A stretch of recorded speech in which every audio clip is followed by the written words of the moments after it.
My name is Will Van Ness. My name is Nat Pendleton. And we have a story for you. Welcome to New Jersey, 1804. A story of greed, corruption, violence, and valor. Men who have nothing to lose and nations that have everything to lose. The hills of Weehawken, far from the hustle and bustle of the growing American city. These founding fathers struggling in a big, sweaty conglomeration of might, fighting for the right to fly as free as butterflies in the breeze.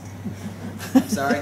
We focus on the apex, the crux, the very climax of human history. You join us now at the critical crossroads, the pivotal moment, the moment we have all proverbially been waiting for. Duel!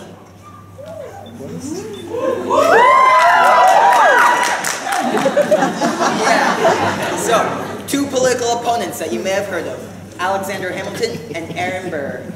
A pair of prominent players in the post-revolution pantheon of politicians. I am Hamilton's second, his witness to this duel. And I am Burr's second. We were two of the only people to witness this historic duel between two of history's most important men. These guys were rock stars, celebrities of an earlier American culture. The former Vice President Burr and the first Secretary of State Hamilton. The feud initially sparked by Hamilton. Wait a second. Hamilton didn't start the feud. Burr issued the challenge to Hamilton. Yes, but Burr wouldn't have had to do so if Hamilton wasn't being so caustic. He was being so caustic because Burr was being disloyal to his political party. Well, that's not nearly as bad as what Hamilton did to the Treasury. What Hamilton did to the U.S. Treasury was necessary. The state debts were crippling the U.S. credit, and without Hamilton's assumption policy, no foreign country could be enticed to invest in the United States, which I might remind you was critical to our development, especially considering our severe lack of capital and the vast amount of land we need to work and improve in order to remain a viable. Are you even listening to me? Sorry? You are insufferable. Every single time we try to have a formal introduction, you derail the whole process. But ladies and gentlemen, we have a story to tell. You will laugh, you will cry, you will ascend the very mountain of feelingliness. Prepare your bodies for duel!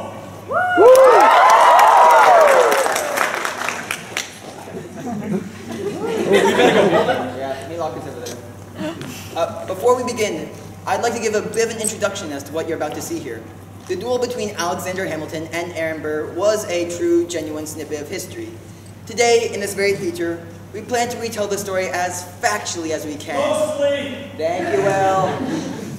Will is referring to the inevitable human error that exists in storytelling. You see, as members of the narrative union, which is the governing body of storytellers, it is our job to both tell you the story and participate in the event itself.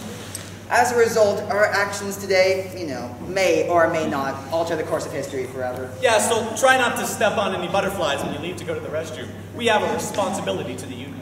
It's happened before. Storytellers muddle up the story while they're telling it, and history stays that way. Take, for instance, Brutus. He was a swell guy and quite the charmer. Of course, while making a witty commentary about a lazy Roman officer, he tripped with a knife in his hand, and boom goes Caesar, boom goes the Roman Empire, and boom goes world history. It even makes that sound when it happens. You'll know when you hear it. And take President Lincoln as an example also. Mr. Booth was just retelling the story of Lincoln's night at the theater. He made an innocent gesture with his pistol, but a crazed trigger finger led to the worst production of Our American Cousin in history. Great show, terrible audience. You know, Lincoln actually arrived late to the theater. I think it was just poetic justice. Let that serve as a warning. However, we have told this story many times over in the past. Do not expect any inaccuracies from us. Hey, Nat, which hat do you think says Founding Father? Definitely important historical figures. Ladies and gentlemen, the moment you have all been waiting for. You said that already about 2 minutes ago. Watch as Nat, the champion of moxie, and I, the amorous fiend, take you on a journey unparalleled by any other. You will laugh, you will cry, you will ascend the very mountain of feelingliness. Ladies and gentlemen, prepare your bodies for duel!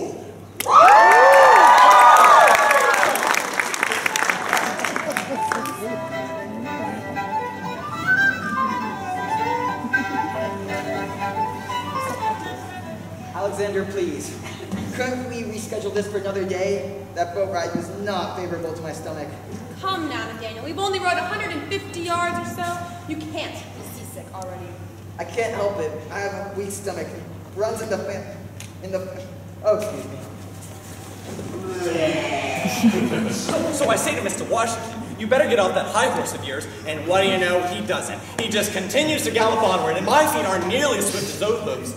Have you ever been... Hamilton is already here. Begin the introduction. Introducing the Honorable Hamilton-Burr!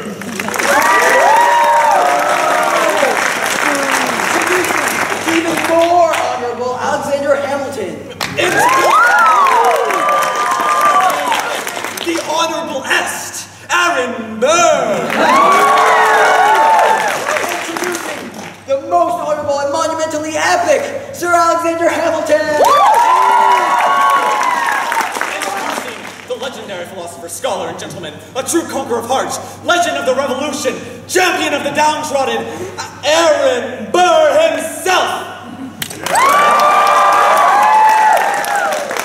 Introducing the epitome of chivalry, the exemplar of exemplary, and the shining hero of our new country, Alexander Hamilton, in the flesh! Seeker of truth! A thinker for the ages! Totally not a hypocrite! Ooh, that's enough, Will. Besides, I have a doctor's appointment. So, Burr, we meet for the, final time. Alex.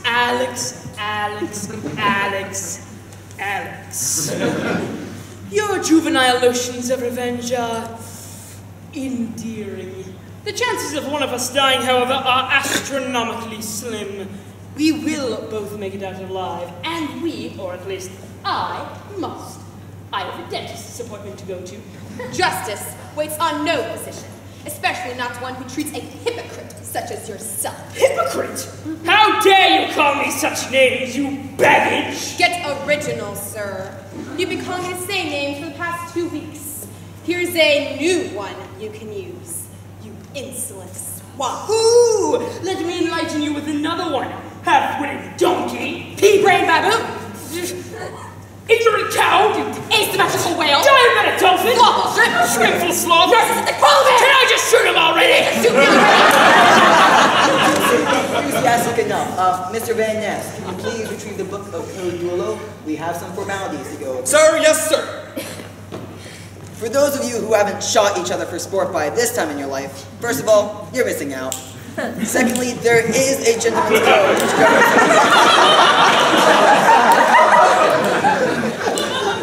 the rules are listed as follows. Rule 1, the first offense requires the first retort, though the retort may be more offensive than the insult. Rule 2, but both sides would rather fight on end. In layman's terms, please. These are your boomsticks. Point the shooty ends at one another and pull the trigger things. Irresponsible storyteller I've ever met. Cry about it to the Union.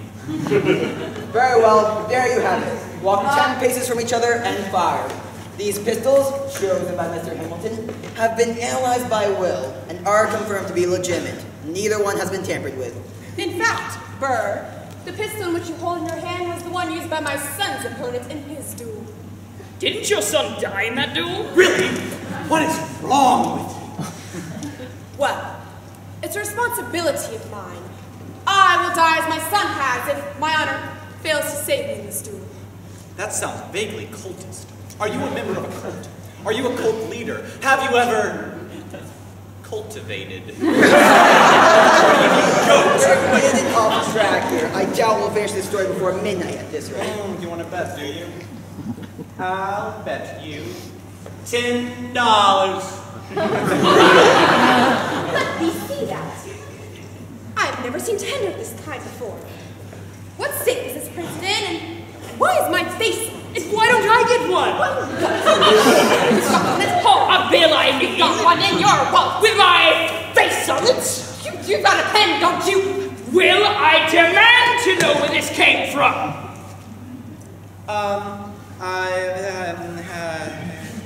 It was a birthday present. Yeah, it was a birthday for Nat's birthday. It's not actually legal Tinder. I had it custom made. It's legal callous. Yeah, like the opposite of Tinder. It's rough, like leather. It's legal leather. Were we ever on track? Yes, about 2 minutes ago, actually. Everything was fine. We were chugging along, all choo-choo and whatnot. All they had to do was turn, shoot each other, and we could have all gone home. We could have had our tea and our crumpets and paid our union dues and had our psychiatrist appointment. And our hair appointments. What appointments do you have today? Oh, only 6. That's fascinating. And our nightly stroll along the beach. But you had to go off on this tangent, question the whys and the wherefores of history, instead of just telling it like it is. If you want to dress up your dolls as you see fit, that's fine. But leave me avid, because I've just grown weary. Call me back when you're ready to continue the story for what it is.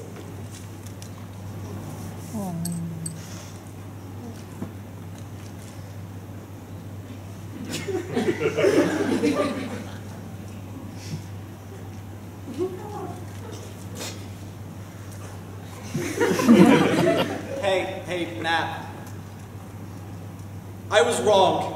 You were right. You did the right thing. I did the wrong thing. I screwed up. You tried to save us. You talked. I didn't listen. I go off on tangents. You stick to the story. Nat, I'm a yin, and you're a yin.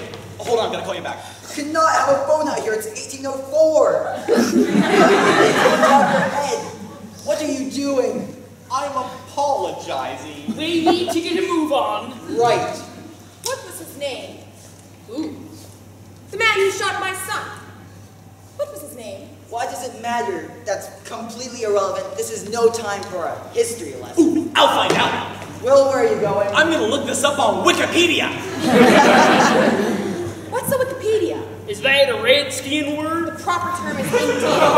Be civil, please. Oh, you say to yourself, I am not civil, Alexander. I guarantee you I am the most civil of you, who would slander me in your publications and denounce me in front of my peers. Well, you deserve every bit of that denunciation. Is it not true you held up the 1800 election for 2 months because your pride could not handle the fact that Jefferson had a truly won? Well, you say that as if you've never been in such a high position. When was the last time that you held an office of my stature? When was the last time that you held office at all? 4 years, perhaps. Your reputation has waned sharply since 1776, you know. Oh, yes, 1776, year of the Revolution. Might I add that you yourself, Burr, never took part in this revolution. Instead, you ride on the coattails of all the true patriots of this new and blossoming nation. A nation that would not be blossoming if you were to have control of it. No American citizens fooled for your attention on a national army. Every citizen knew you wanted to be a military dictator and ruin the promise that this newborn nation has. You are no more fit for position of power than I am, what with your disloyalty to your party and whatnot. No one trusts you because they know you are not to be trusted. We can practically walk to the house in which you were born in, and you choose to disgrace it by having a duel on these very shores. It's insanity! Insanity! Then may we speak of a man who was not even born in this country, and yet figures himself among one of the greatest leaders of these 13 states! That does not make me any less patriotic than you! It's in fact quite ironic that a man such as yourself who was born in this country would be the traitor in this... Do you know what I have to say to that?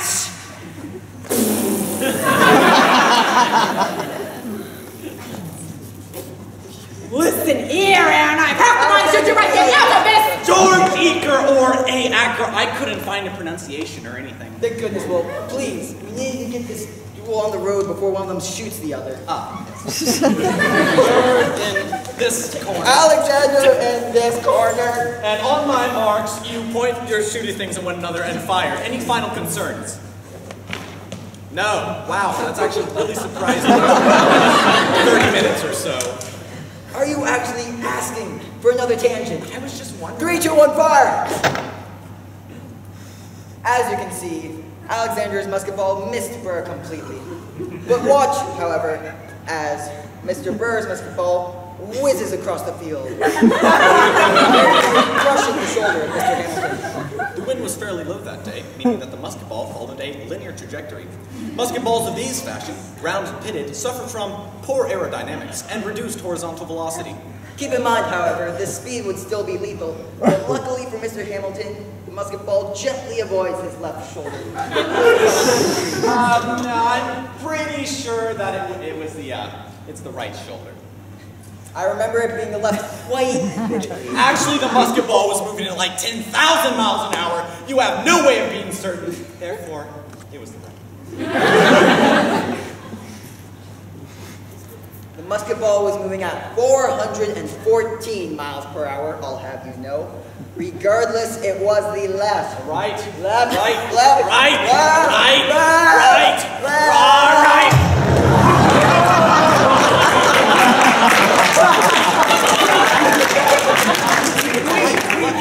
I went left, you went right, you went in the middle. Oh my God. Dead, yes. You said it was the left. You said it was the left one. Well, it was the Right, left. right, of course. You had to have it the right Oh, one. no. It's not the left. It was obviously. Wait, no, it's not over yet. We can't fix this. Or maybe do you think Hamilton is Jewish? Was.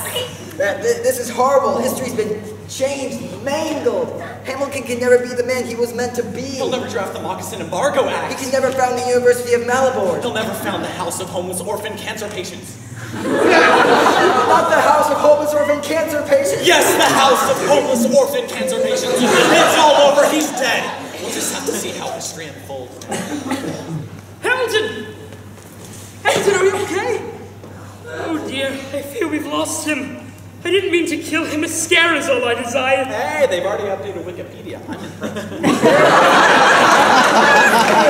What on earth are we going to do with it? Somebody help! Somebody, am I somebody? Just somebody. Can we clarify, Hamilton? There are approximately 1 billion people on the planet. Somebody is an awfully broad term. I'd assume you'd want a doctor. Then it begs the question, why not ask for a doctor? You could have a doctor. Maybe there's a doctor in the house. Go on, ask it correctly this time. I need medical attention. You need to get off your high horse. You know, you're reminding me a lot of George Washington right now. And you know how I feel about George Washington. Oh, him sitting up there on his pretty high horse like he's the poster boy for America. Get rid of the body. Maybe we could take him off stage or something. No, he was a good man. He deserves a proper burial.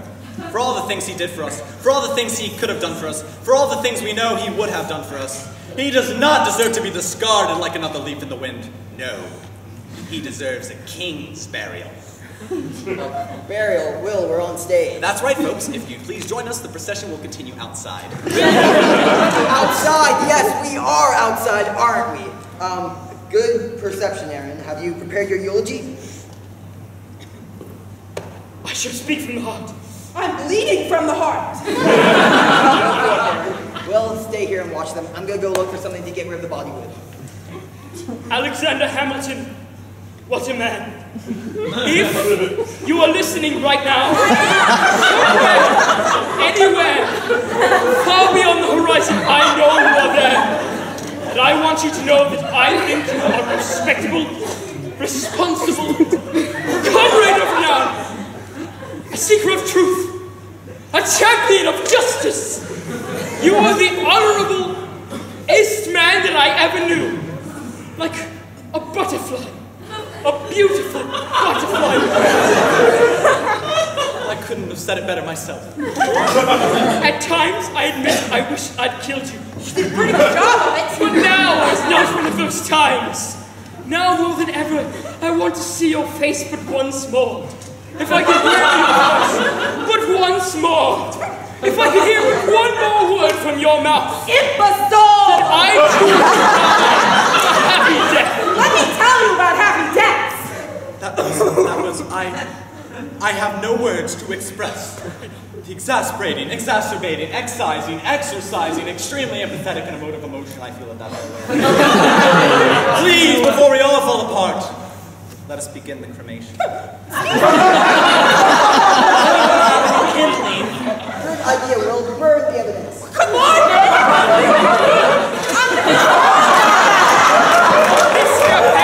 I'm sorry, it's dying.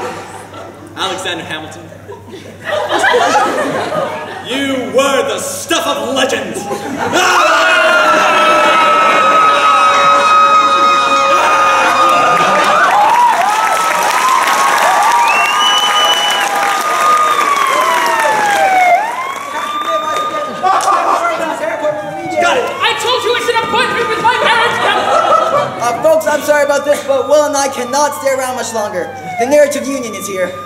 I bet there is even a member in the audience watching us this whole time. Oh dear, what will the critics think? Excuse me. As such, we will not be allowed to greet you after the show as we had planned. Will, Nat, I got what we need. I got the engine running in our getaway car. Let's go! Wait, one more thing, Will. Thank you for attending tonight. And we hope you've enjoyed our final performance of Duel!